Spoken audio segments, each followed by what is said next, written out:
Hello everyone, welcome back to Buried Files. Tonight we bring you 7 deeply disturbing true highway patrol horror stories that will make you question what really happens on America's loneliest stretches of asphalt when the sun goes down and civilization fades into the rearview mirror. These are not fictional tales, but documented incidents from law enforcement officers who patrol the highways where anything can happen and frequently does. Each account has been compiled from official reports, officer testimonies, and verifiable evidence that cannot be explained away or dismissed. The open road holds dangers that most drivers will never encounter, and perhaps that is fortunate. If you value authentic horror content drawn from real case files that will keep you awake at night, subscribe to Buried Files and hit the notification bell so you never miss our latest investigations into the darkness that exists between the white lines. After you listen to these chilling accounts, we want to hear from you in the comments below about your own encounters on isolated highways. Now settle in as we explore 7 cases that prove the most terrifying things on the road are not always what you can see coming. Nathan had been investigating accident scenes and conducting highway patrol operations for 7 years when he received the call that would fundamentally alter his understanding of what was possible in this world. He was a man who believed in evidence, in cause and effect, in the rational explanations that could be found for every phenomenon if you simply looked hard enough. His background in forensic science had made him valuable to the department, and he was frequently called to assist with complicated accident reconstruction and unusual death investigations. But nothing in his training, nothing in his experience, and nothing in the scientific literature he had studied could prepare him for what he would find on Highway 77 on that February night. The call came in at 2:34 a.m. from multiple motorists reporting a vehicle fire on the southbound lanes, approximately 15 miles north of the Texas border. The initial reports were confusing and contradictory. Some callers described seeing flames engulfing a car on the shoulder. Others reported seeing a person on fire walking away from a vehicle. One particularly distraught caller insisted that she had seen a man burning while standing upright in the middle of the highway, not running or rolling on the ground, but simply walking as if he were taking a casual stroll. Dispatch classified it as a priority emergency, and Nathan was the closest unit to the location. He arrived on scene within 11 minutes of the initial call, his patrol car cutting through the darkness with lights flashing and siren wailing. As he approached the reported location, Nathan expected to see the typical aftermath of a vehicle fire. Charred metal, melted plastic, burned rubber, smoke still rising from the wreckage, and possibly an injured or deceased motorist who had failed to escape the burning vehicle in time. What he found instead defied every expectation and violated every principle of fire dynamics he had ever learned. The vehicle was still there, a late-model sedan pulled onto the shoulder with the driver's door standing open. The engine was running, the headlights were on, and there was absolutely no sign of fire damage. Nathan approached cautiously, his hand resting on his service weapon as his mind raced to make sense of the scene. The car appeared completely intact. The paint was not blistered or discolored. The tires were fully inflated. The windows were not cracked from heat exposure. He looked inside the vehicle and found a purse on the passenger seat, a half-empty coffee cup in the holder, and a phone charging in the center console.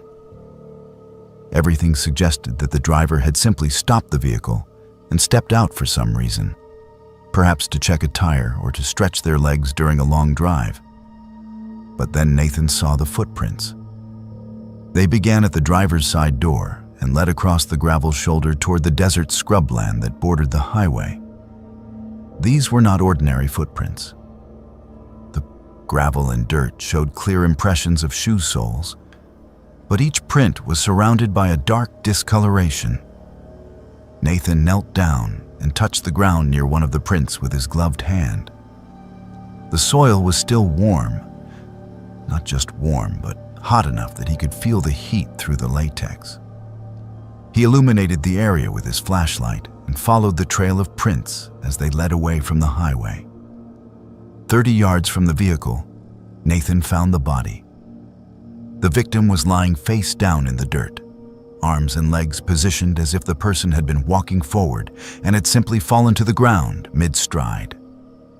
But the condition of the remains made Nathan take an involuntary step backward, his training barely preventing him from losing his composure entirely. The body was burned beyond recognition, carbonized to the point where the skin had split and contracted, exposing muscle tissue and bone underneath. The clothing had been almost entirely consumed by fire, leaving only fragments of synthetic material that had melted into the flesh. The smell was overwhelming, a combination of burned meat and chemicals that made Nathan's eyes water. What made the scene impossible was the lack of fire damage to anything else. The ground immediately surrounding the body showed no signs of burning. The vegetation, dry desert grasses and small shrubs that would have ignited instantly if exposed to sufficient heat, were completely untouched. There was no accelerant residue visible on the soil. There was no evidence of any external ignition source. The body had burned with incredible intensity, hot enough to char bone and melt metal fillings in the teeth. Yet nothing else in the immediate vicinity showed any heat damage whatsoever. Nathan called for backup. The medical examiner, the fire marshal, and the crime scene investigation unit. While he waited for them to arrive, he secured the perimeter and began documenting the scene with photographs and measurements.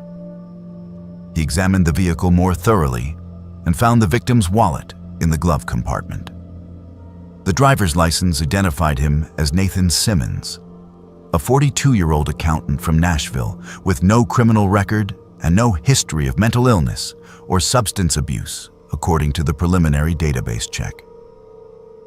There was nothing in the vehicle to suggest foul play, no signs of struggle, no weapons, no drugs or alcohol. The other units began arriving, and with them came more confusion. The fire marshal walked the scene twice, taking temperature readings and collecting samples, before admitting that he had no explanation for what he was seeing. The burn pattern was inconsistent with any known type of fire. The intensity of the heat required to produce that level of tissue destruction would have ignited everything within a significant radius. Yet the physical evidence showed that the fire had been confined almost entirely to the victim's body, with minimal spread to the surrounding environment. The medical examiner's preliminary assessment at the scene was even more disturbing. The internal organs showed signs of extreme heat damage that was inconsistent with external burning. The heart and lungs appeared to have been cooked from the inside, with tissue damage that suggested exposure to temperatures exceeding 1,000 degrees Fahrenheit. Yet the external burning, while severe, did not penetrate as deeply as would be expected if the fire had started on the outside and worked its way in. It was as if the victim had somehow ignited internally, with the fire burning outward through the body rather than inward from an external source. Investigators canvassed the area for witnesses and reviewed footage from traffic cameras along that stretch of highway. What they found in the witness statements was consistent but impossible to reconcile with known science. Multiple motorists described seeing the victim walking along the shoulder of the highway, while completely engulfed in flames. They described the flames as being bright orange and white, indicating extreme heat and extending several feet above the victim's head. But what made their accounts so disturbing was the victim's behavior. Every witness stated that the man was not running, not screaming, not attempting to extinguish the flames. He was walking calmly, purposefully, as if the fire consuming his body was of no concern to him whatsoever. One witness, a truck driver with 30 years of experience on the highways, provided the most detailed account. He stated that he had been approximately 200 yards behind the sedan when he saw the brake lights illuminate and the vehicle pull onto the shoulder. He watched as the driver's door opened and a figure stepped out. The figure stood beside the vehicle for approximately 10 seconds and then suddenly burst into flames. The truck driver described it as instantaneous, like watching someone flip a light switch. One moment the person was standing normally, the next moment they were completely engulfed. The burning figure then began walking away from the vehicle, moving at a steady pace across the shoulder and into the desert. The truck driver pulled over and called 911, but by the time he had stopped his vehicle and grabbed his fire extinguisher, the burning figure had collapsed and the flames had extinguished themselves. The autopsy results only deepened the mystery. The medical examiner confirmed that the victim had died from thermal injuries, but the pattern of burning was unlike anything in the forensic literature. The internal organs showed damage consistent with exposure to extreme heat, but there was no evidence of smoke inhalation in the lungs, which should have been present if the victim had been breathing while the fire burned. The toxicology screen came back negative for accelerants, drugs, alcohol, and any other substances that might explain spontaneous combustion or increased flammability. The victim's stomach contents indicated that he had eaten a normal meal several hours before death. Nothing unusual or concerning. Investigators found no accelerants on the victim's clothing or skin. No traces of gasoline, kerosene, lighter fluid, or any other flammable liquid. The chemical analysis of the residue collected from the body showed only the expected byproducts of burning human tissue and synthetic fabric. There was no evidence of an external ignition source. No matches or lighters were found on the body or in the vehicle. The car's cigarette lighter was not activated, and there were no electrical malfunctions that could have produced a spark. The investigation expanded to include the victim's background and recent activities. Nathan Simmons had no history of mental illness, no criminal record, and no known enemies. He had been driving home to Nashville after attending a business conference in Dallas. His employer, his family, and his friends all described him as stable, responsible, and ordinary in every way. There was nothing in his life that suggested he would be involved in anything unusual, let alone become the victim of an unexplained burning death on a remote highway. Nathan, the investigating officer, became obsessed with finding an explanation. He spent weeks researching similar cases in the archives, reaching out to experts in fire science, forensic pathology, and even contacting researchers who had studied alleged cases of spontaneous human combustion. What he found was both fascinating and deeply unsettling. There were documented cases going back centuries of people who had burned to death under mysterious circumstances, often with minimal damage to their surroundings. But the scientific community had never accepted spontaneous human combustion as a real phenomenon, instead attributing such cases to external ignition sources that had simply not been identified. However, Nathan found 3 other cases in the department's archives that matched the pattern of the Nathan Simmons case almost exactly.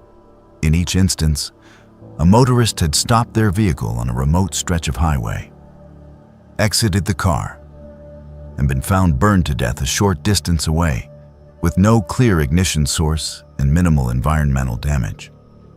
The cases had occurred over a span of 15 years, all on different highways in different states, and all had remained unsolved. The victims had nothing obvious in common.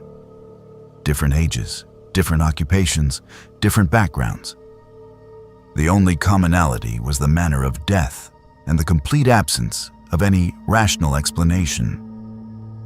Nathan compiled all the evidence into a comprehensive case file. But despite his efforts, the case of Nathan Simmons was officially classified as death by unknown causes. The investigation remained open, but with no suspects, no motive, and no clear mechanism for how the death had occurred.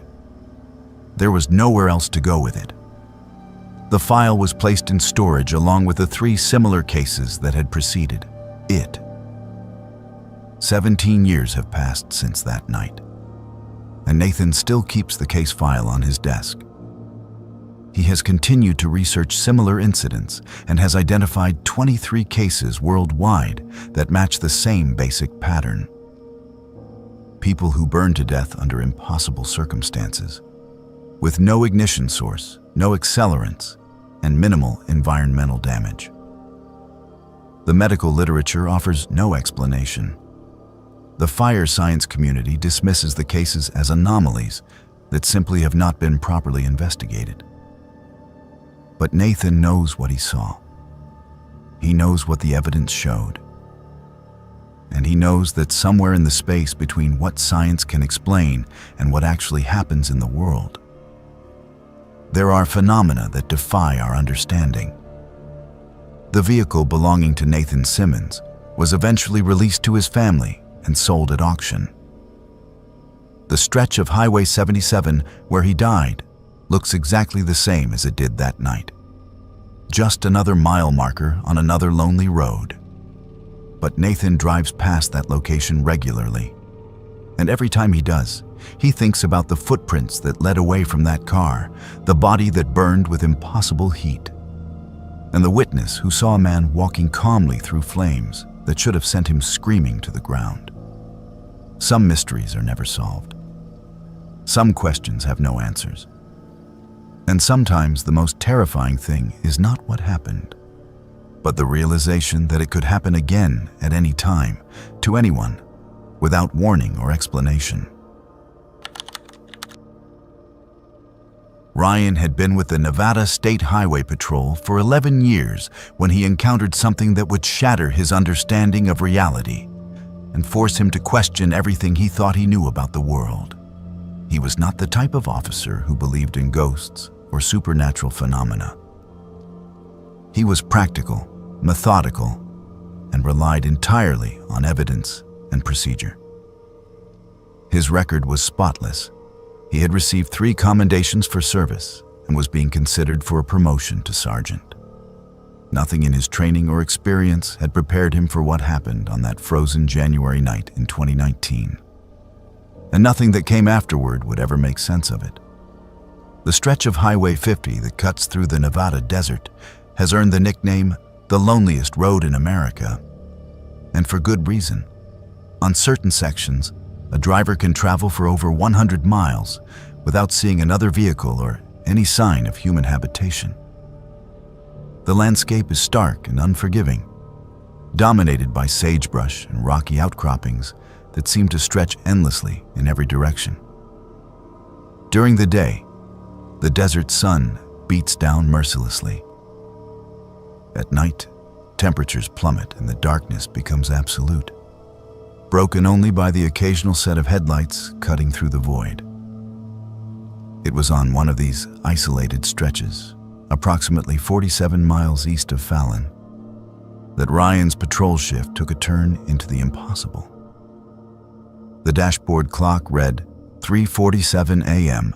when his headlights caught the figure standing on the shoulder of the highway. Ryan had been driving for nearly 3 hours without seeing another vehicle, and the sudden appearance of a person in such a remote location immediately triggered his training. He slowed the patrol car and activated his spotlight, illuminating the figure more clearly. It was a young woman, perhaps in her early 20s, wearing what appeared to be a white sundress that was completely inappropriate for the weather. The temperature outside was hovering around 28 degrees, and a bitter wind was blowing across the desert floor.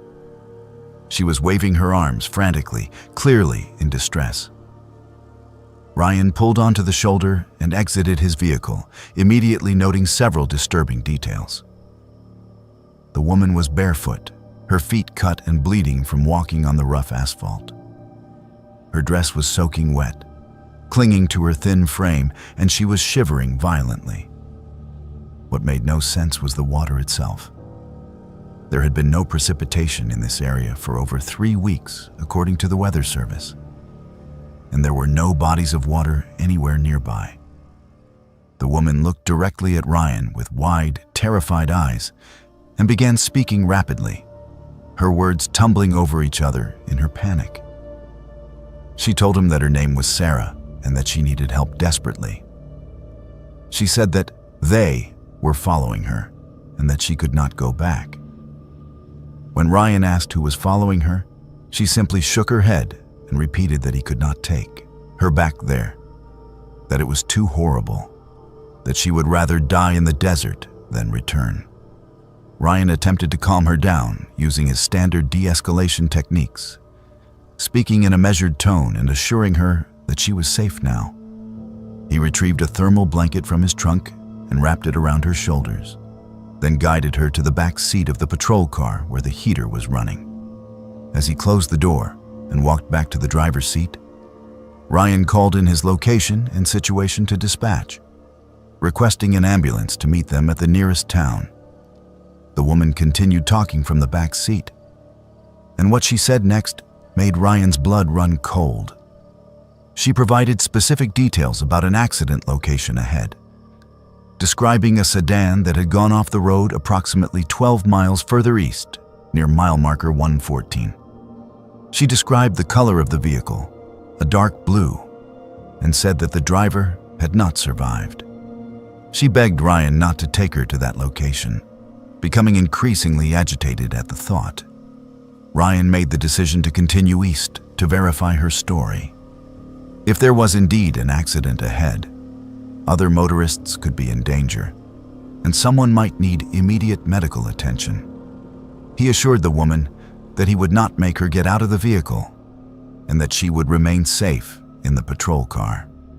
She seemed to calm slightly at this, though she continued to stare out the window into the darkness with an expression of profound sadness.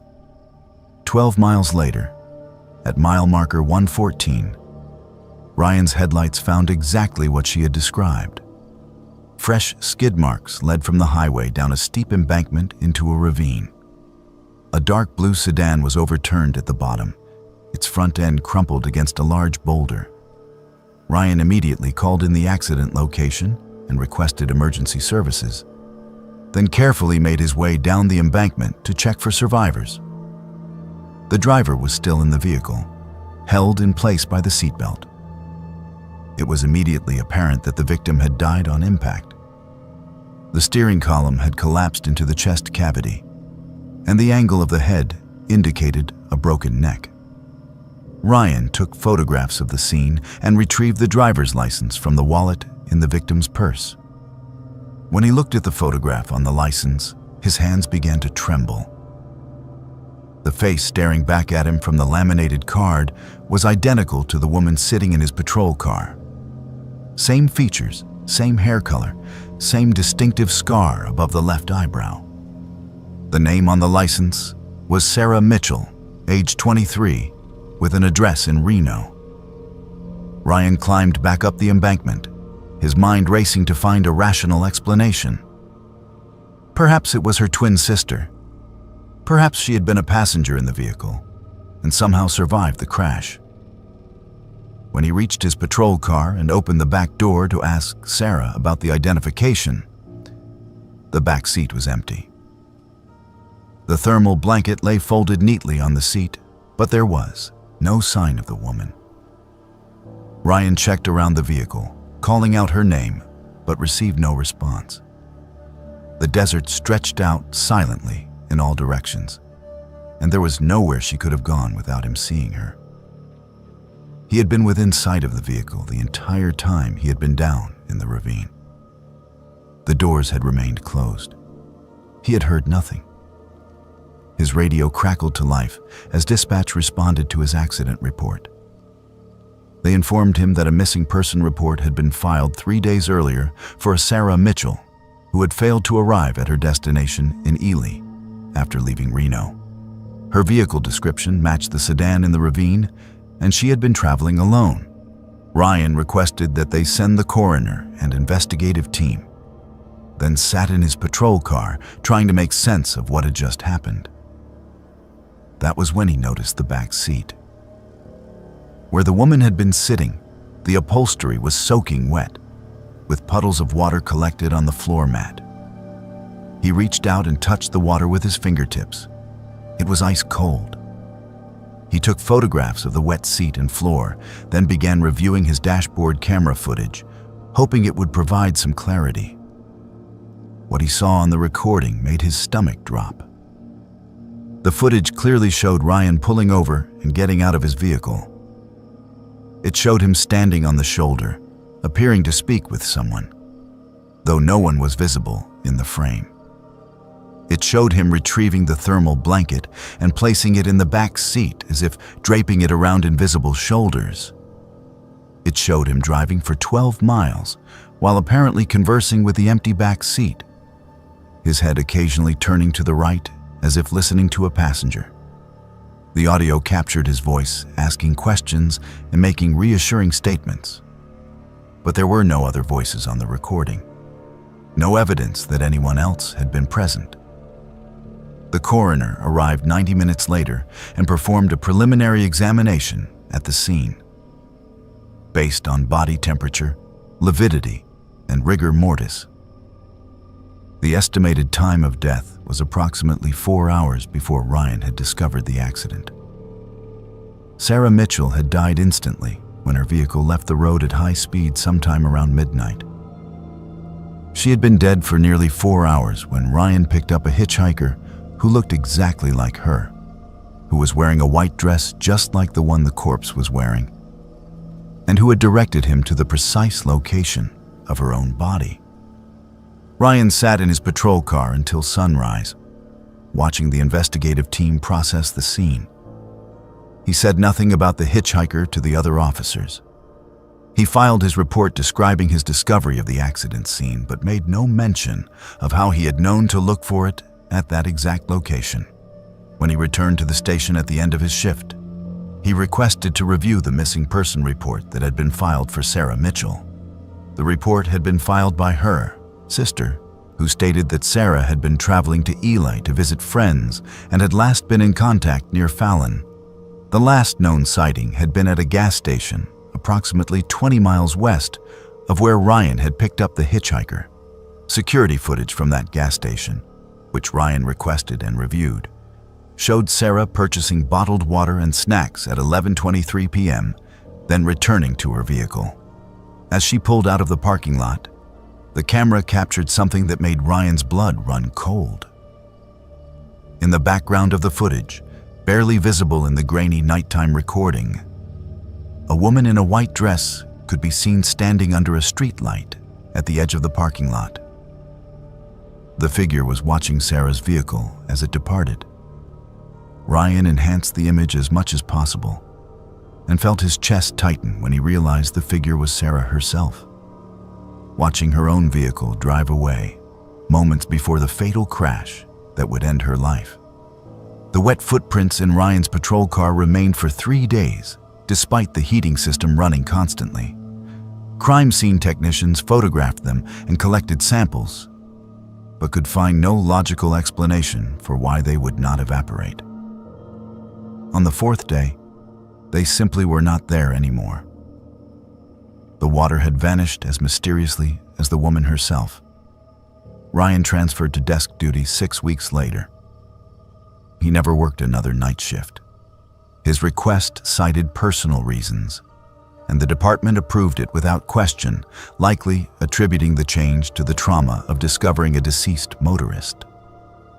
Ryan never told his supervisors about what had actually happened that night.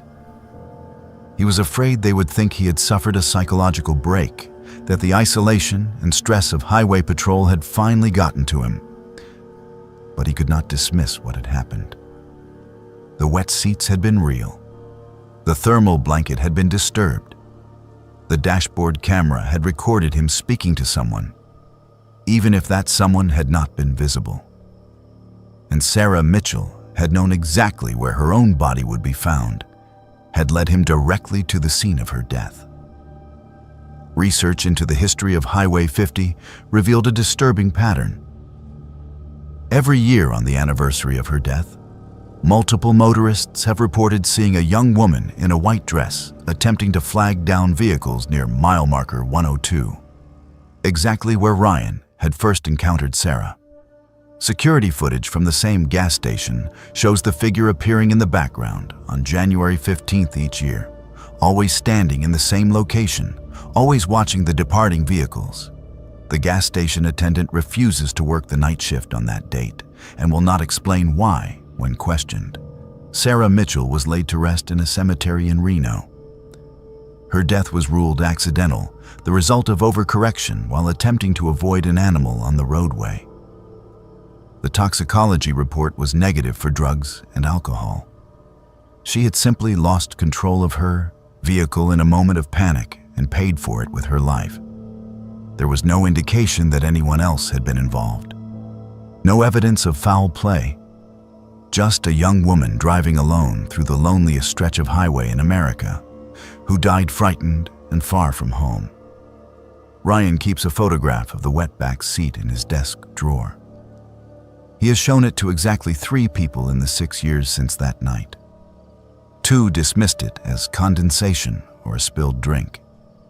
The third, an elderly officer who had worked Highway 50 for 30 years before retiring, simply nodded and told Ryan that he was not the first and would not be the last.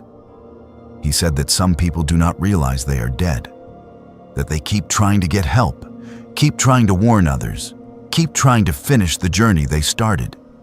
He said that Highway 50 has always been that way and always will be. Whether Ryan encountered the ghost of Sarah Mitchell or experienced some kind of shared psychotic episode brought on by isolation and exhaustion remains an open question. What cannot be disputed is that he found her body exactly where an impossible hitchhiker told him to look. That physical evidence of her presence remained in his vehicle for days, and that his dashboard camera recorded him interacting with someone who was not there. The loneliest road in America keeps its secrets, and some mysteries are never meant to be solved. Lucy had performed thousands of routine traffic stops during her 8 years with the Tennessee Highway Patrol, and she prided herself on her ability to read people. She could spot a nervous driver hiding drugs in the glove compartment, identify a vehicle that had been involved in criminal activity, and detect the subtle signs that something was not quite right during what should have been a simple interaction. Her instincts had served her well throughout her career, earning her recognition from her superiors and respect from her fellow troopers. But nothing in her training or experience had prepared her for the traffic stop that would save a life and expose a horror that still haunts her years later. It was a Thursday afternoon in late September, and Interstate 40 was busy with the usual rush of commercial trucks and commuter traffic making their way through rural Tennessee.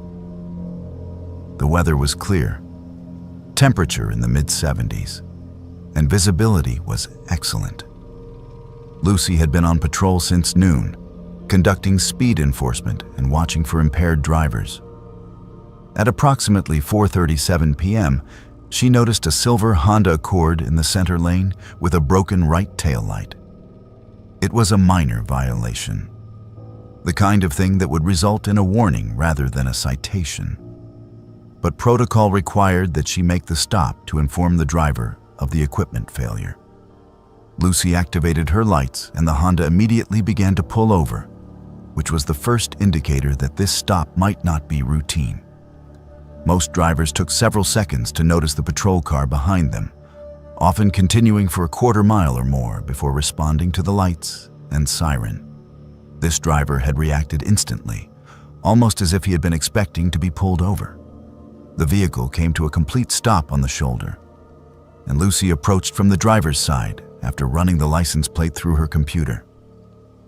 The registration came back clean, belonging to a Christopher Hughes with an address in Memphis. As Lucy walked toward the driver's window, she began cataloging the details that her training had taught her to notice. The Honda was older, perhaps 15 years, with visible rust around the wheel wells and a dent in the rear bumper. Nothing unusual about that. But as she got closer, she noticed that the rear of the vehicle was sitting lower than the front. as if there was significant weight in the trunk.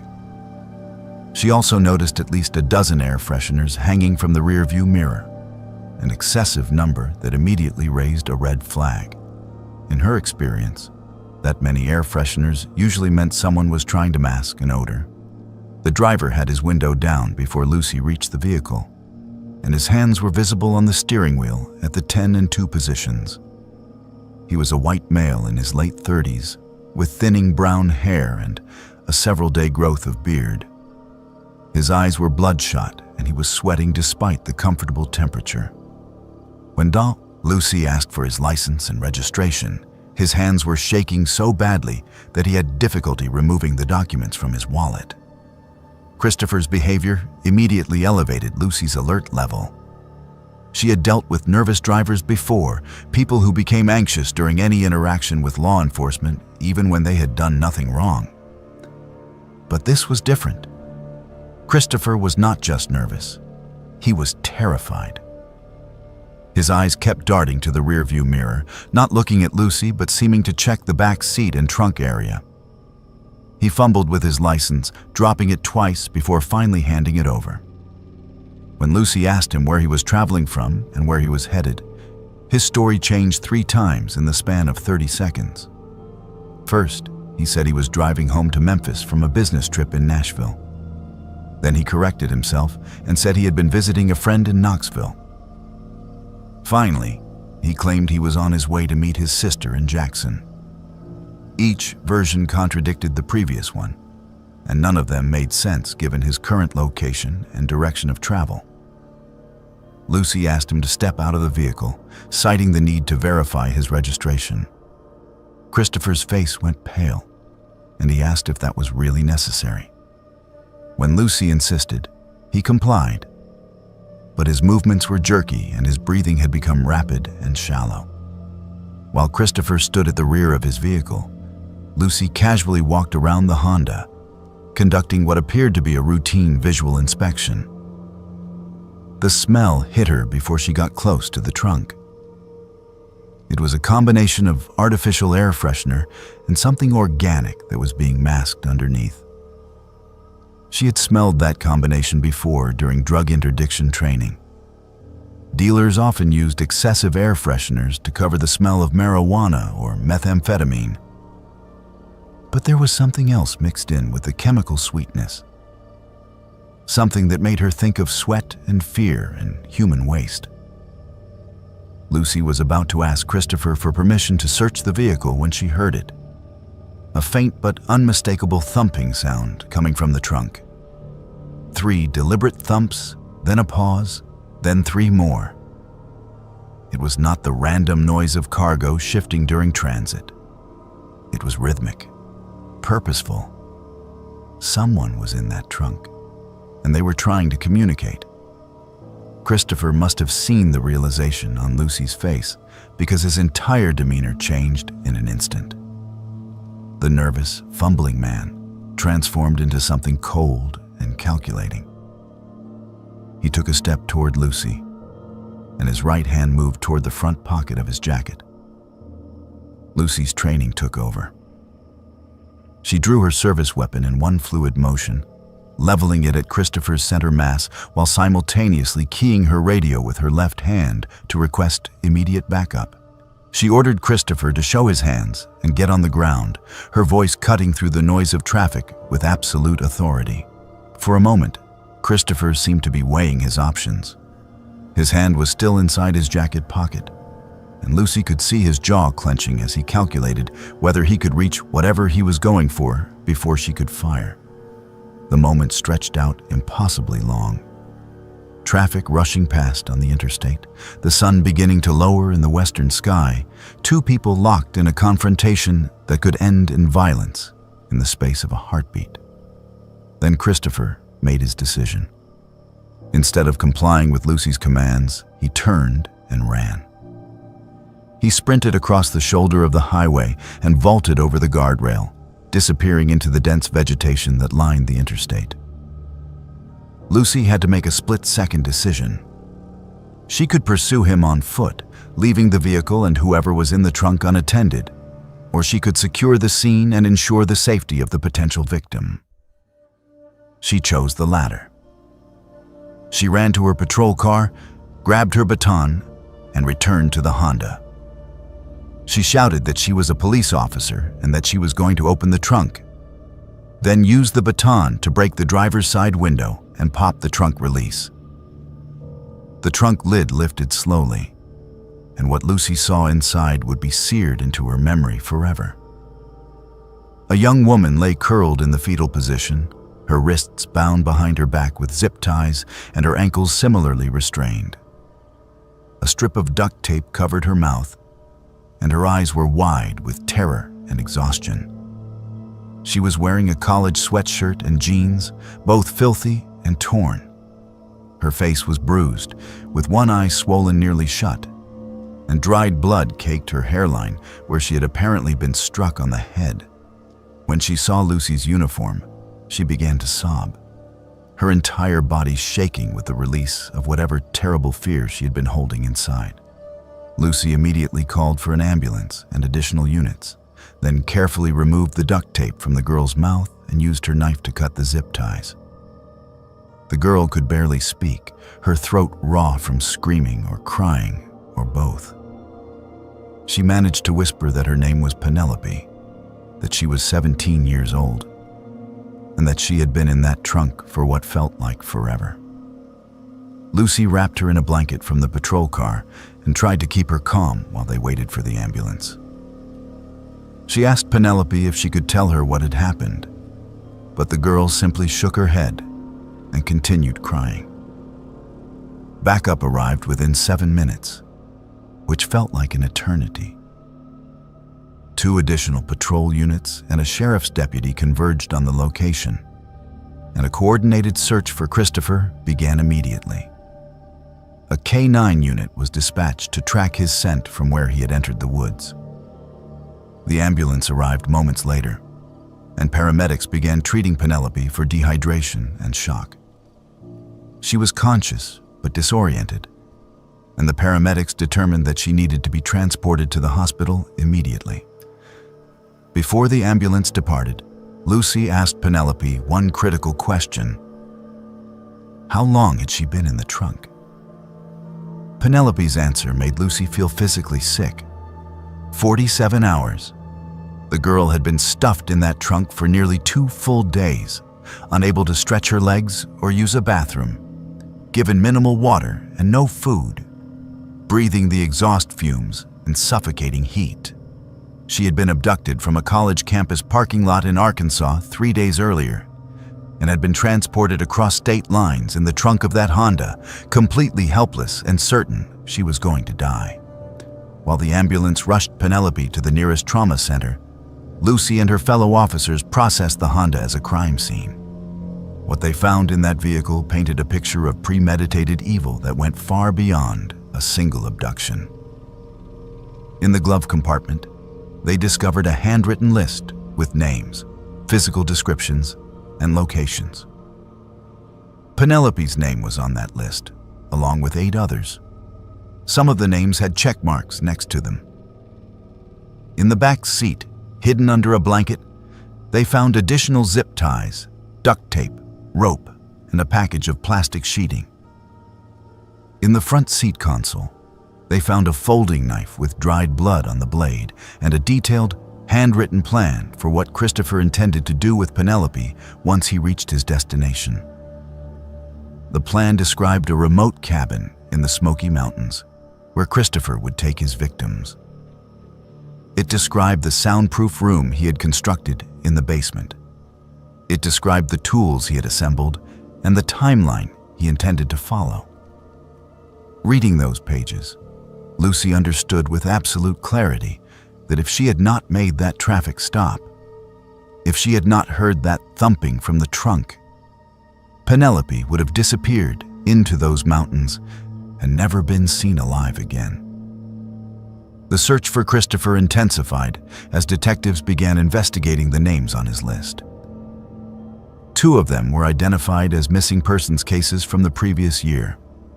One was a 21-year-old college student who had vanished from a rest stop in Arkansas. The other was a 19-year-old waitress who had disappeared from a grocery store parking lot in Kentucky. Both cases had gone cold with no suspects and no leads.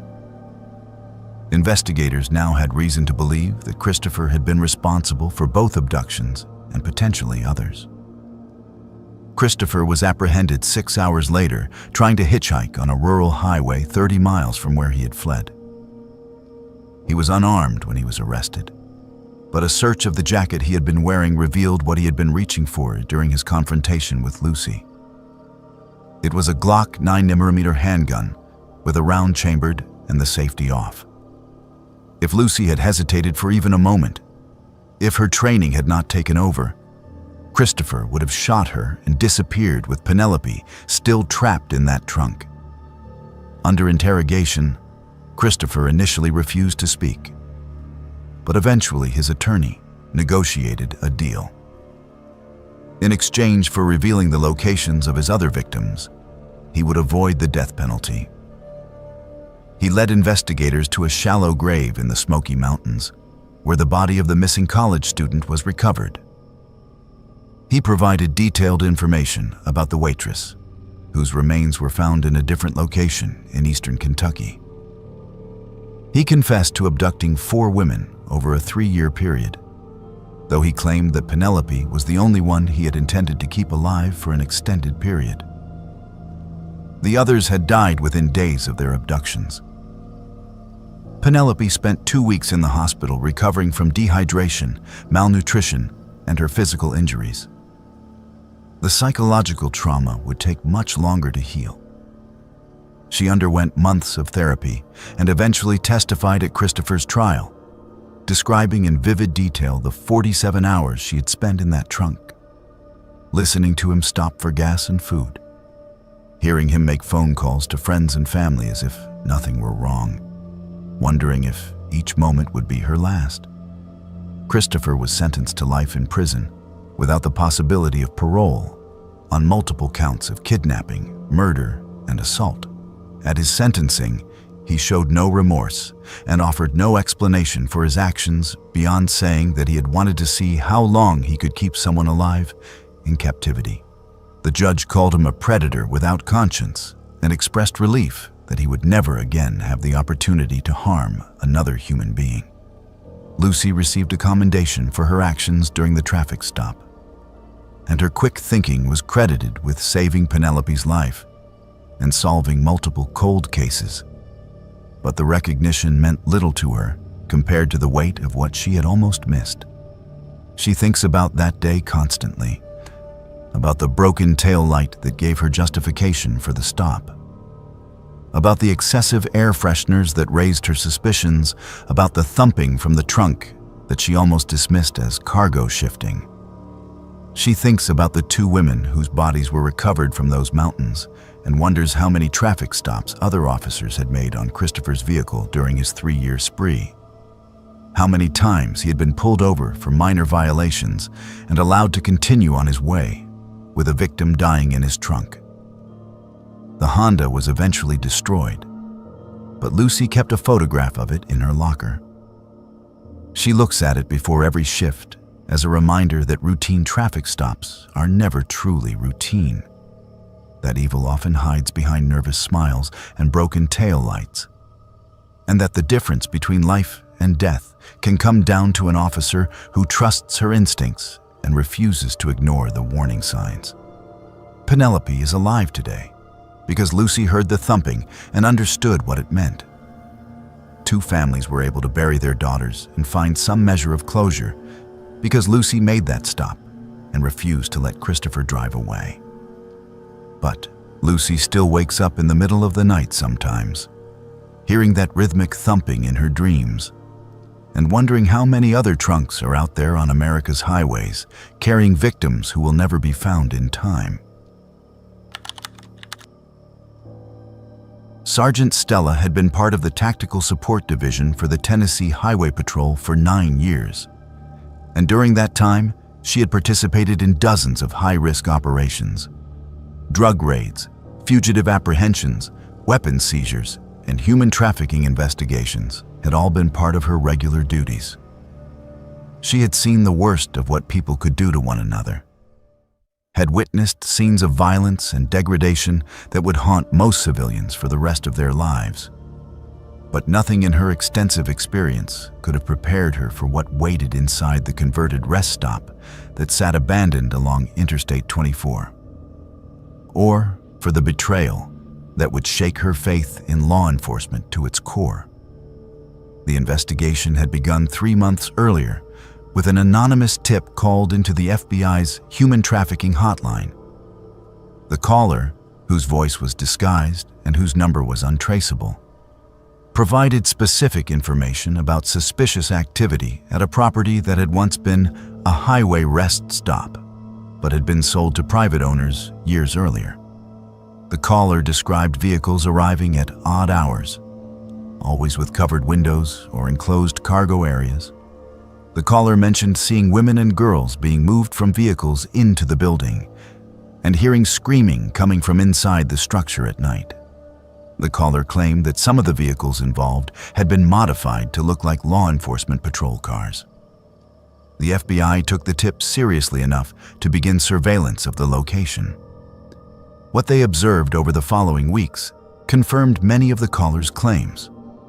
Thermal imaging showed approximately 17 people inside the building during nighttime hours, with unusual movement patterns that suggested some of the occupants were confined to specific areas. License plate readers captured data on vehicles entering and leaving the property. And when those plates were run through national databases, several came back connected to missing persons cases from multiple states. 3 of the vehicles that made regular visits to the location were registered to individuals with prior convictions for human trafficking and sexual assault. The decision was made to execute a coordinated raid on the property. The operation would involve the FBI, the Tennessee Highway Patrol Tactical Team, the DEA due to suspected drug involvement, and the local county sheriff's department. Stella was assigned to the entry team, one of 12 officers who would be responsible for breaching the building and securing any suspects inside. The planning phase took 2 weeks, with detailed reconnaissance of the property, acquisition of the necessary warrants, and coordination between the multiple agencies involved. The raid was scheduled for pre-dawn on a Tuesday morning, calculated to catch the occupants at their most vulnerable and minimize the risk of armed resistance. The tactical teams assembled at a staging area 5 miles from the target, location at 4:30 a.m. Stella checked her equipment methodically as she had done before every operation. Body armor, helmet, flashbang grenades, zip tie restraints, medical kit, and her service weapon loaded with a full magazine and one in the chamber. The briefing was thorough. They expected to encounter armed suspects. They knew there were potential victims inside who would need immediate medical attention. They were prepared for a drug manufacturing operation or a trafficking way station where victims were held temporarily before being moved to other locations. What they were not prepared for was the scale of what they would find. The convoy of law enforcement vehicles moved into position at 5:47 a.m., surrounding the property and cutting off all possible escape routes. The entry teams approached from multiple angles, moving quickly and silently through the pre-dawn darkness. On the signal, they breached 3 separate entry points simultaneously, using battering rams to force open doors that had been reinforced with additional locks and security bars. Stella entered through the main entrance with her team, moving room by room with weapons raised and calling out commands to any occupants. The first horror revealed itself in what had once been the public restroom area of the rest stop. The space had been converted into a series of makeshift cells, with walls constructed from plywood and 2x4s dividing the area into cramped compartments barely large enough for a person to lie down. Each cell was secured with a padlock on the outside, and several still contained occupants. Women and girls ranging in age from 14 to 32 were found inside these cells, some lying on bare mattresses, others huddled in corners. Their physical conditions varied, but all showed signs of prolonged captivity. malnutrition, bruising, untreated injuries, and the hollow-eyed stare of severe psychological trauma. Stella's team immediately shifted from tactical mode to rescue operations, calling for medical assistance and carefully extracting the victims from the cells. The women were terrified, some screaming when they saw the armed officers, others completely catatonic and unresponsive. Stella removed her helmet and body armor to appear less threatening as she helped guide a young girl, who could not have been more than 15 years old, out of one of the cells. The girl was wearing clothes that were far too large for her thin frame, and her wrists showed the marks of restraints that had been recently removed. As medical personnel began arriving to treat the victims, other members of the tactical team continued clearing the building. In what had been the main lobby area of the rest stop, they discovered an office that contained the operational heart of the trafficking operation. File cabinets filled with detailed ledgers showing transactions, photographs of victims at various stages of captivity, and computer equipment storing databases with information on buyers and sellers across a network that spanned 6 states. The level of organization was sophisticated, indicating that this was not a small-time operation, but rather a node in a much larger criminal enterprise.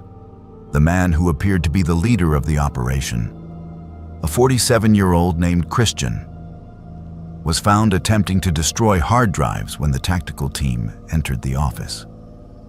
He was taken into custody, claiming that the property was a religious sanctuary and that law enforcement had no jurisdiction over his activities. His protests were ignored as he was placed in restraints and removed from the building. 14 other suspects were apprehended throughout the property, some attempting to flee through back exits, others trying to hide in crawl spaces and storage areas. But the true horror of the compound revealed itself when investigators discovered the underground expansion. Beneath the main building, accessible through a concealed entrance in what had been the maintenance room, was a series of rooms that had been excavated and constructed without any permits or official knowledge. These underground chambers showed evidence of torture, with restraint devices bolted to walls, bloodstains on concrete floors, and implements designed to cause pain and control through fear. The psychological impact of seeing these rooms affected even the most experienced officers on the scene, and several had to step outside to compose themselves before continuing with the investigation. As the victims were transported to hospitals and crisis centers, they began providing testimony about their ordeals. The stories they told painted a picture of systematic predation that had been operating for years. Women traveling alone on the interstate had been targeted by individuals wearing authentic highway patrol uniforms and driving vehicles that appeared identical to official patrol cars. These fake officers would initiate traffic stops for minor violations, then use their apparent authority to gain compliance before abducting their victims. Other victims had been taken from rest stops, gas stations, and truck stops along major highways, approached by men claiming to be law enforcement officers investigating criminal activity. The investigation into how the trafficking ring had obtained authentic uniforms and equipment led to a discovery that devastated the law enforcement community. 3 of the 14 suspects arrested at the compound were genuine highway patrol officers. They had used their positions and authority to facilitate abductions, provided information about patrol schedules and checkpoint locations to help the operation avoid detection, and had actively participated in the trafficking activities. The revelation that officers sworn to protect and serve had instead been predators using their badges to hunt victims sent shockwaves through every department involved in the case. The scope of the operation became clearer as forensic analysts worked through the seized computers and documents. The trafficking ring had been operating for at least 6 years, had connections to similar operations in 11 other states, and had moved an estimated 200 victims through their network during that time. Some victims had been sold to buyers overseas, Others had been kept in domestic situations of forced labor or sexual slavery. A significant number had simply disappeared, their ultimate fates unknown and likely never to be determined. The trial of the compound's suspects took 8 months to complete. The evidence was overwhelming, with testimony from victims, physical evidence from the compound, and digital records documenting years of criminal activity. 7 of the defendants received life sentences without the possibility of parole. The 3 highway patrol officers who had been part of the operation received enhanced sentences due to their abuse of authority and betrayal of public trust. Their cases received extensive media coverage, leading to nationwide reforms in how law enforcement agencies conduct background checks and monitor officer behavior for warning signs of corruption. For the 8 women and girls rescued from the compound, the road to recovery would be long and difficult. They were placed in witness protection programs due to concerns about retaliation from other members of the trafficking network who remained at large. They received extensive medical treatment and psychological counseling. But the trauma of what they had endured would stay with them for the rest of their lives. 2 of the youngest victims could not remember their real names or where they had come from, having been held in captivity for so long that their previous lives had been erased from their memories. Stella required 2 years of therapy before she felt capable of returning to full duty. The images of those cells, the condition of the victims, and especially the knowledge that fellow officers had been responsible, haunted her dreams and made it difficult for her to trust her colleagues. She transferred to a different division, unable to continue working alongside officers she had known for years, without wondering if they too might be capable of such betrayal. The raid on the compound had saved 8 lives and dismantled a major trafficking operation. But it had also revealed that evil can wear a badge and use the authority of law enforcement to prey upon the vulnerable. That knowledge, once learned, could never be forgotten. Trooper Landon had heard the stories from the older officers about the fog walker since his first week with the West Virginia Highway Patrol, and he had dismissed them entirely as the kind of hazing ritual that new recruits were subjected to in every department. The veterans would gather in the break room during shift changes and speak in hushed tones about the thing that appeared in the fog along Route 12 through the Appalachian Mountains. How it caused accidents. How drivers were found catatonic behind the wheel with no memory of what had happened to them. They described a figure of impossible height with movements that were not quite human. Something that should not exist but had been seen by dozens of officers over the decades. Landon had laughed along with the other rookies, assuming it was nothing more than urban legend designed to unsettle newcomers who would be patrolling those isolated mountain roads alone at night.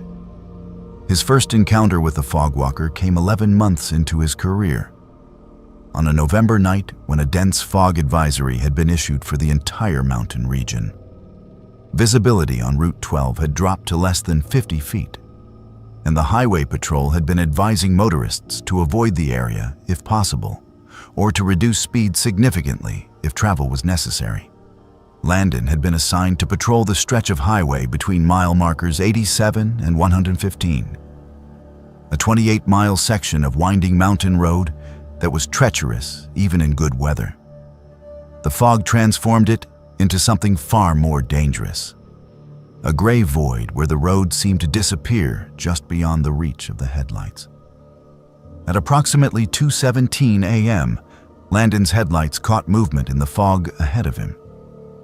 He slowed his patrol car to a crawl, assuming it was a deer or perhaps a motorist who had broken down and was walking along the shoulder. As he drew closer, the shape resolved into the figure of what appeared to be a person standing directly in the center of the northbound lane. Landon activated his spotlight and emergency lights, illuminating the figure as best he could through the thick fog. What he saw made absolutely no sense. The figure was impossibly tall, at least 7 or 8 feet in height, with proportions that were subtly wrong in ways that Landon's brain struggled to process. The limbs were too long relative to the torso. The head sat at an angle that suggested the neck was either broken or constructed differently than human anatomy should allow. The figure was dressed in what might have been dark clothing, though the fog made it difficult to determine specific details. It stood perfectly motionless in the road, not reacting to the lights or the approach of the patrol car. Landon brought his vehicle to a complete stop approximately 30 feet from the figure and activated his public address system, calling out for the person to move to the shoulder of the road. There was no response. The figure remained motionless, and the fog swirled around it in patterns that seemed to avoid direct contact with its form. Landon called in his location and the situation to dispatch, then exited his patrol car with his flashlight in hand. He took 3 steps toward the figure, and in the time it took him to blink, it was gone. Simply vanished. No movement, no sound, just empty fog where something had been standing moments before. Landon searched the immediate area with his flashlight, checking both shoulders of the road and looking for any indication of where the figure might have gone. The fog was so thick that visibility extended only a few feet in any direction. But there was nowhere for something that large to hide on the open highway. More disturbing was the complete absence of footprints on the damp pavement. The fog had created a thin layer of condensation on the road's surface that should have shown tracks if anyone had been walking there. But the asphalt was unmarked. Before Landon could return to his patrol car, dispatch called with a report of an accident approximately 2 miles ahead near mile marker 91. A single vehicle collision with the driver, reported as unresponsive. Landon responded immediately, navigating the fog-shrouded curves at reduced speed until he reached the accident scene. A sedan had drifted off the road and collided with a guardrail at low speed, causing minimal damage to the vehicle, but leaving the driver in a disturbing condition. The driver was a man in his early 40s, physically unharmed according to preliminary assessment, but completely catatonic. His eyes were open and dilated, staring straight ahead through the windshield at nothing. He did not respond to verbal commands, did not react to light shone in his eyes, and showed no awareness of Landon's presence. His hands were still gripping the steering wheel with such force that his knuckles were white and his fingers had to be pried loose. An ambulance transported him to the nearest hospital, where medical examination found no physical injuries, no drugs or alcohol in his system, and no neurological explanation for his condition. Landon filed his report about both incidents, carefully documenting the strange figure in the road and its impossible disappearance. He expected his supervisor to question the account or suggest that the fog had played tricks on his perception. Instead, his supervisor pulled a thick file from a locked cabinet and placed it on the desk between them. The file contained reports dating back 43 years, all describing similar encounters on Route 12 during fog events. 17 separate incidents where drivers had been found in catatonic states after accidents. 22 reports from highway patrol officers describing a tall figure that appeared in fog and vanished without explanation. 4 cases where passengers in vehicles described seeing the figure approach before the driver froze and the vehicle went out of control. The pattern was undeniable. Every incident occurred during dense fog conditions. Every sighting described the same impossible height and wrong proportions. Every affected driver showed the same symptoms of extreme psychological trauma with no physical cause. The local historical society had records of similar incidents going back even further, with accounts from the 1940s describing motorists who claimed to have seen something in the fog that should not exist. Something that watched them from the roadside with eyes that reflected light like an animal. One particularly detailed account from 1967 came from a state trooper who had been patrolling Route 12 during a fog event and had watched the figure approach his stopped patrol car. He described the face pressing against the driver's side window, features that were almost human, but with too many teeth visible in what might have been a smile, or might have been something else entirely. The trooper had frozen, unable to move or call for help, while the figure remained at the window for what felt like hours, but was later determined to have been approximately 3 minutes based on radio timestamps. When the fog finally lifted enough for other units to reach his location, they found him unresponsive behind the wheel, and he never returned to active duty. Landon's second encounter with the fog walker occurred 7 months later during another heavy fog event on Route 12.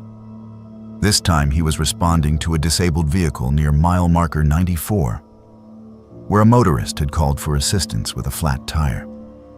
As Landon approached the location, his headlights caught the same impossible figure standing on the shoulder of the road, this time much closer to his vehicle. He could see more details through the fog. The way the figure's movements were jerky and unnatural when it turned to face the patrol car. The way its head tilted at an angle that should have been anatomically impossible. The way it began walking toward the patrol car with a gait that suggested joints bending in wrong directions. Landon's training and instinct warred with a primal terror that he had never experienced before. He knew he should exit the vehicle and investigate. He knew he should call in the sighting and wait for backup. But his body refused to obey his commands. His hands gripped the steering wheel exactly as he had found the catatonic driver gripping his steering wheel months earlier. He watched in horror as the figure approached, growing larger as it moved through the fog, with movements that hurt to watch. When it reached the passenger side of the patrol car, it pressed what might have been a face against the window. Landon could see teeth, far too many teeth arranged in rows that extended back into a throat that seemed to contain darkness deeper than the fog outside. He could see eyes that reflected the interior lights of the patrol car with a greenish glow that no human eyes should produce. He could see the condensation from its breath fogging the window, though logically he knew that whatever this thing was, it should not breathe in any way he understood. The moment stretched impossibly long, and then the figure pulled back from the window and vanished into the fog. When backup arrived 15 minutes later, they found Landon sitting in his patrol car, conscious but unable to speak coherently. The disabled vehicle he had been responding to was nowhere to be found, and no record of a call for assistance could be located in the dispatch logs. Landon was transported to the hospital where he was evaluated and released with no physical injuries. He requested a transfer to a different patrol region the following day, and his request was approved without question. In the 8 years since that encounter, Landon has never returned to Route 12. He has spoken with 4 other officers who have had similar experiences, and all of them have transferred or retired rather than continue patrolling that stretch of highway. The incidents continue at a rate of approximately 2 per year, always during fog conditions, always with the same impossible figure and the same traumatized witnesses. No satisfactory explanation has ever been determined. No clear photographs have ever been obtained despite dashboard cameras in modern patrol vehicles. The figure appears and disappears according to patterns that no one has been able to predict or prevent. And drivers continue to report seeing something in the fog along Route 12 that should not exist, something that has been there for decades and shows no sign of stopping. Officer Audrey had been with the Colorado Highway Patrol for 4 years when she made the traffic stop that would become the most disturbing case of her career. She had developed a reputation among her colleagues for having excellent instincts, an ability to sense when something was wrong even when everything appeared normal on the surface. Her training officers had noted this quality early on, and it had served her well in identifying impaired drivers, locating concealed weapons, and detecting deception during routine interactions. But nothing in her experience had prepared her for what she would find in the blue minivan. With expired registration that she pulled over on a sunny Wednesday afternoon in June. The van came to her attention during a routine license plate scan while she was conducting speed enforcement on Interstate 70 near the mountain town of Silverthorne. The automated system flagged the vehicle for registration that had expired 3 months earlier, a minor violation that typically resulted in a warning or small fine. Audrey activated her lights, and the van pulled over immediately onto the shoulder, complying with all standard procedures. Nothing about the stop seemed unusual as she approached the vehicle. It was a typical family minivan, perhaps 10 years old but well maintained, with no visible damage or suspicious modifications. As Audrey walked toward the driver's side window, she conducted her standard visual assessment of the vehicle and its occupants. The driver was a woman in her late 40s or early 50s named Leah, with blonde hair pulled back in a ponytail and wearing casual clothing. In the back seat were 3 children, 2 girls and a boy, who appeared to range in age from approximately 4 to 9 years old. They were all buckled into their seats properly, and there were no obvious safety violations. But as Audrey drew closer to the window, she noticed something that triggered her instincts in a way she could not immediately explain. The children were completely silent. Not the normal quiet of well-behaved kids during a traffic stop, but an unnatural stillness that seemed wrong. They sat in their seats without moving, without looking around, without even appearing to breathe. Their eyes were open but unfocused, staring straight ahead at the back of the front seats.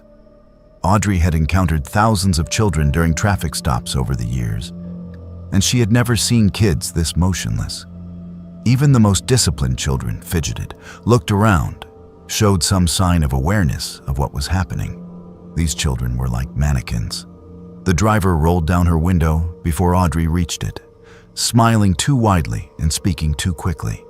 She apologized profusely for the expired registration, explaining that she had been meaning to renew it, but had been busy with the children and their activities. Her explanation was overly detailed for such a minor violation, providing information that Audrey had not asked for about where they had been and where they were going. Audrey's instincts, already on alert because of the children's strange behavior, became more insistent that something was very wrong with this situation. There was also a smell, faint but distinct, a chemical odor that reminded Audrey of hospital antiseptics mixed with something else she could not immediately identify. When she asked the driver about it, Leah's smile became even wider and more forced as she claimed she had spilled some cleaning supplies earlier that day. The explanation was plausible, but the way it was delivered felt rehearsed, as if Leah had been prepared for that specific question. Audrey asked for the driver's license and vehicle registration, standard procedure for any traffic stop. While Leah fumbled in the glove compartment for the documents, Audrey took the opportunity to look more carefully at the children. The boy in the middle seat had visible dark circles under his eyes, and his skin had an unhealthy pale quality that suggested either illness or severe sleep deprivation. The younger girl's clothing was dirty and appeared to be several sizes too large for her thin frame. The older girl had what looked like bruising around her wrists that could have been caused by restraints. When Audrey asked the children their names, Leah answered for them before any of the children could respond. She provided names quickly and confidently, but the children showed no reaction to hearing what were supposedly their own names. No acknowledgement, no eye contact, nothing. Audrey asked the children directly if they were okay. And again Leah intercepted, claiming they were tired from a long day of activities and just wanted to get home. The children remained completely silent and motionless. Audrey's training and instincts were screaming at her that this was not a normal traffic stop. She requested backup using a code that would alert other units to respond without the driver knowing she had called for assistance.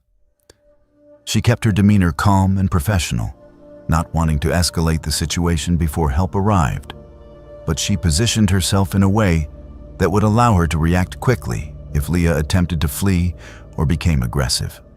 The license check came back valid for Leah with an address in Denver, approximately 70 miles from their current location. But when Audrey asked where they were headed, Leah claimed they were going home to Grand Junction, which was in the opposite direction. When this inconsistency was pointed out, Leah became visibly agitated for the first time, her smile faltering as she corrected herself and claimed she had misspoken because she was tired. She then stated they were visiting relatives in Vail, but that also did not match their current location or direction of travel. The backup unit arrived within 8 minutes, and Audrey's partner approached the passenger side of the van while Audrey maintained her position at the driver's window. With another officer present, Audrey felt more confident in pushing the situation further. She asked Leah to step out of the vehicle so they could discuss the registration issue and verify her insurance information. Leah's demeanor changed immediately. The forced smile disappeared, replaced by visible anxiety and resistance. She claimed there was no need for her to exit the vehicle, that she could provide whatever information was needed from the driver's seat.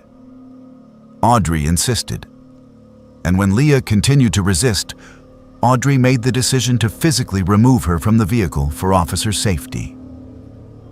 As Leah was being escorted to the patrol car, she became increasingly agitated, claiming that the children needed to get home, that they had medication schedules to keep, that this was unnecessary harassment. Her protests were loud enough to be heard clearly, but the children in the van still did not react. They remained motionless in their seats, staring straight ahead. With Leah secured in the patrol car, Audrey's partner opened the sliding door of the van to check on the children's welfare. What they discovered confirmed Audrey's worst suspicions. The children were heavily sedated, their pupils constricted, and their responses to stimuli minimal. Empty prescription medication bottles were found under the front seats, along with zip-tie restraints that had been cut off but not disposed of. Beneath the removable floor mats in the cargo area were additional restraints, rolls of duct tape, and a large plastic storage container that appeared to have been recently cleaned but still showed residue that would later be identified as human waste. Medical personnel were called immediately, and the children were transported to the nearest hospital for evaluation and treatment. The initial medical assessment revealed that all 3 children had been subjected to prolonged sedation using prescription medications, likely for several days or longer. They were dehydrated, malnourished, and showed physical signs of restraint injuries on their wrists and ankles. The youngest child also had injuries consistent with being confined in a small space for extended periods. The investigation that followed revealed a nightmare that had been unfolding over 18 months. The children had been abducted from 3 different states in separate incidents. None of them were related to Leah or to each other. Leah had been moving between states in the minivan, keeping the children sedated and restrained, living out a delusion that she was rescuing them from bad families and taking them to a better life. She had developed an elaborate system for managing the children, including detailed schedules for medication dosing, feeding, and bathroom breaks that minimized the time they spent conscious and able to resist. The forensic examination of the van and Leah's belongings uncovered journals filled with detailed observations of families she had been surveilling. She had spent months watching playgrounds, schools, and public spaces, selecting children who she believed were being neglected or mistreated by their parents. Her selection criteria were based entirely on her delusional interpretations of normal parent-child interactions. A parent checking their phone while a child played was evidence of neglect in Leah's mind. A parent telling a child to hurry up or be quiet was evidence of abuse. She had convinced herself that she was performing a noble service by kidnapping these children. Further investigation revealed that the 3 children in the van were not Leah's only victims. Evidence in her journals referenced 4 other children who had previously been in her custody. Expanded searches of areas where Leah had traveled led to the heartbreaking discovery of 2 children's bodies, victims who had not survived the heavy sedation and confinement. 2 other children referenced in the journals were never found, and it remains unknown whether they are still alive somewhere or if their bodies simply have not been discovered. The psychological evaluation of Leah revealed severe delusional disorder with paranoid features. She genuinely believed she was protecting the children, that she was the only person who truly cared about their welfare, and that the families from whom she had taken them were monsters who deserved to lose their children. Even when confronted with evidence of the harm she had caused, including the deaths of 2 children, she remained convinced that her actions had been justified and necessary. The 3 children rescued from the van faced long and difficult recoveries. The prolonged exposure to sedative medications had caused developmental delays and potential long-term neurological effects. The psychological trauma of their experiences would require years of therapy. Most heartbreaking was the fact that 2 of the 3 children had been in Leah's custody long enough that they initially did not recognize their biological parents when reunited with them. The extended sedation and isolation had effectively erased their memories of their previous lives, requiring a difficult process of rebuilding relationships with families they no longer remembered. For Audrey, the case became a defining moment in her career. She thought constantly about the timing, about the automated license plate reader that had flagged that particular van on that particular day. If Leah had renewed her registration, if Audrey had been assigned to a different patrol route, if she had dismissed her instincts about the motionless children, those 3 kids would have remained in Leah's custody. They might have ended up like the 2 children whose bodies had been found, or like the 2 who were never found at all. Audrey became a vocal advocate for improved training in recognizing human trafficking and child abduction situations. She developed training materials based on her experience, emphasizing the importance of trusting officer instincts when something feels wrong, even if specific violations cannot be immediately identified. She also worked with child advocacy groups to improve systems for tracking missing children and coordinating information between jurisdictions. The blue minivan was eventually destroyed after all forensic evidence had been collected, but Audrey keeps a photograph of it in her locker. Before every shift, she looks at that photograph and reminds herself why the job matters, why every traffic stop deserves full attention and proper procedure, and why trusting her instincts can mean the difference between life and death for the vulnerable people she is sworn to protect. The dispatch operator monitoring the overnight shift had been routing calls for the New Mexico Highway Patrol for 12 years, and she prided herself on maintaining composure during even the most stressful situations. She had guided officers through high-speed pursuits, coordinated responses to multi-vehicle accidents, and kept calm while listening to officers call for backup during violent confrontations. Her voice on the radio was always steady, professional, and reassuring. But the final transmission from Officer Christian on that February night would shatter her professional detachment and haunt her for the rest of her life. Christian had been with the Highway Patrol for 6 years and was known among his colleagues as reliable and level-headed. He worked solo patrol on the night shift, covering a remote section of Highway 84 that stretched through the New Mexico desert between the towns of Las Vegas and Santa Rosa. It was lonely work, with hours passing between vehicles on some nights, but Christian had never complained. He followed protocol meticulously, checking in with dispatch every 30 minutes as required and responding promptly to any calls in his area. His last routine check-in came at 11:47 p.m. His transmission was clear and professional, reporting all quiet at mile marker 247. The dispatcher acknowledged and noted the time in her log. Nothing about the transmission suggested anything unusual. Christian sounded calm, alert, and in complete control. 30 minutes later, when he failed to make his scheduled check-in at 12:17 a.m., the dispatcher attempted to reach him on the radio. There was no response.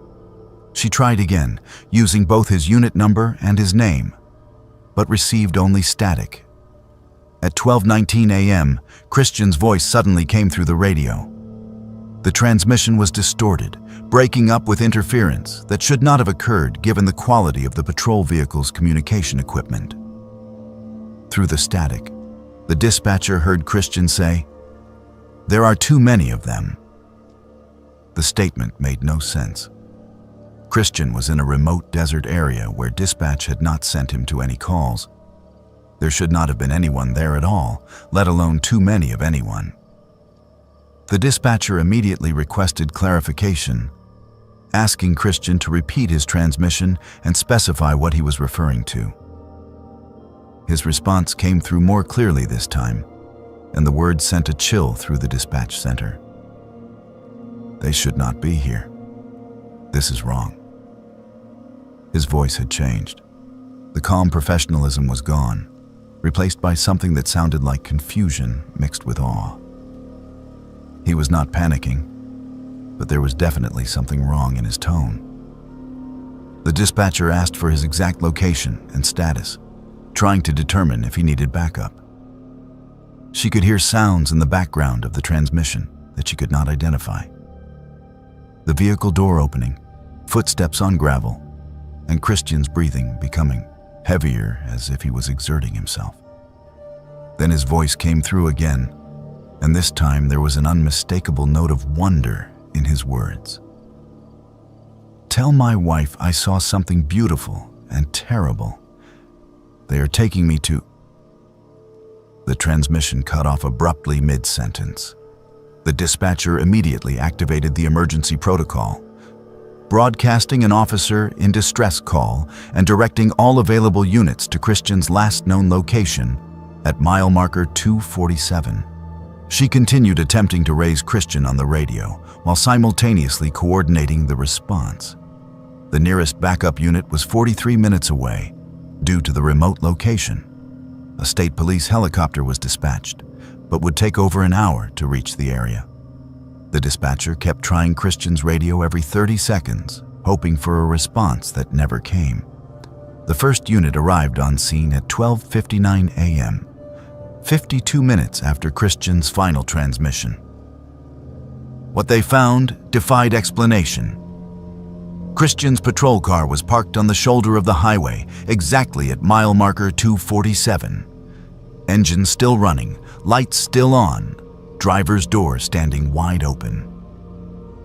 There was no sign of Christian, no sign of any other vehicles, no indication of what had caused him to exit his patrol car or where he had gone. The responding officer immediately called for additional units and began searching the immediate area. Christian's service weapon was still in its holster inside the vehicle, mounted on the seat where he would have secured it while driving. His portable radio was still in its charging dock on the dashboard.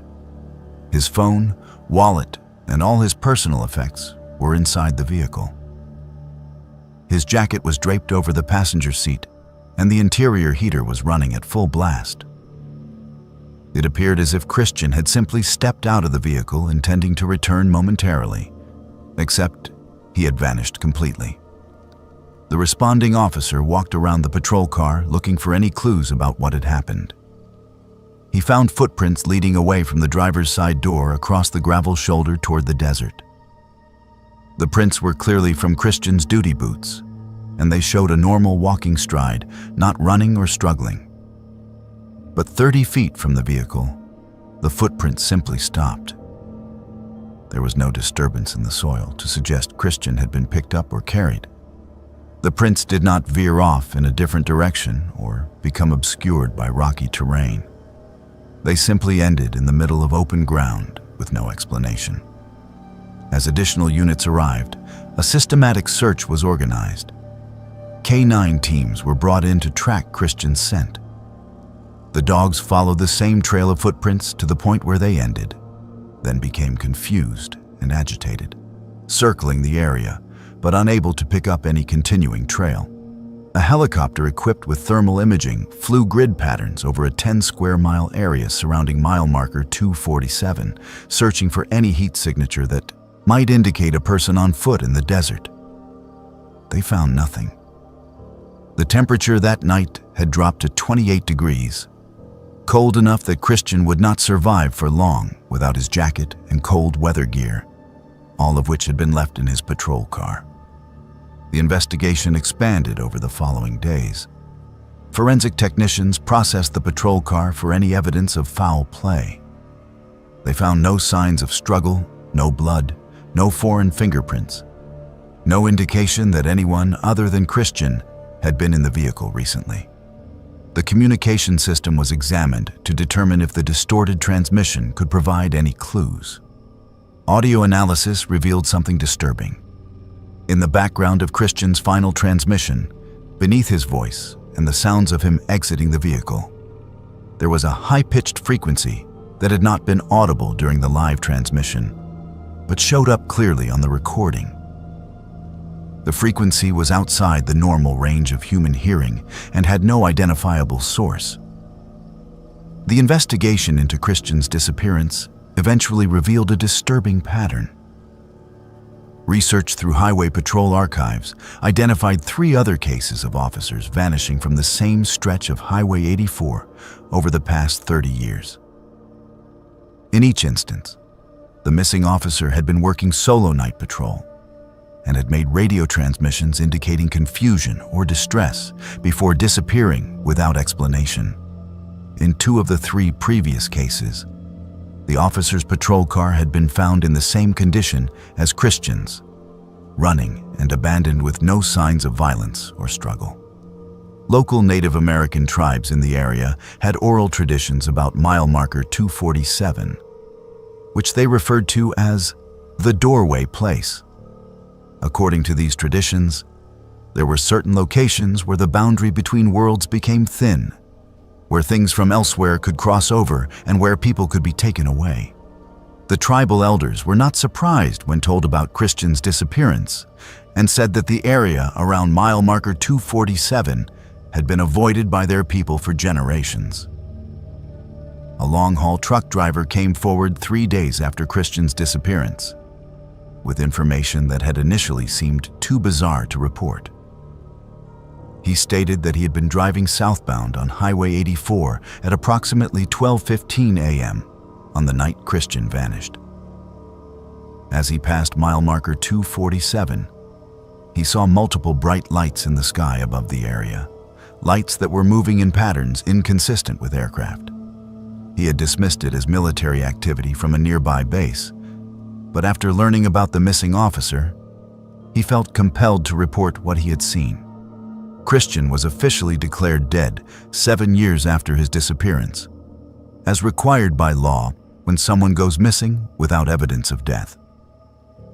His wife never remarried and spent years campaigning for answers about what happened to her husband. She formed a support group for families of missing law enforcement officers and pushed for improved safety protocols for solo patrol assignments in remote areas. Other officers who patrol Highway 84 report experiencing equipment malfunctions at mile marker 247. Radios suddenly fill with static. GPS systems lose signal. Dashboard cameras shut off without explanation.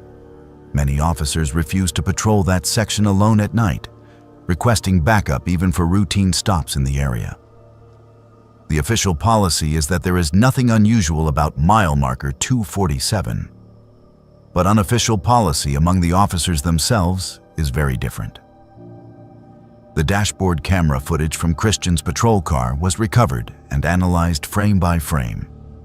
showed Christian exiting the vehicle at 12:18 a.m. and walking toward the desert.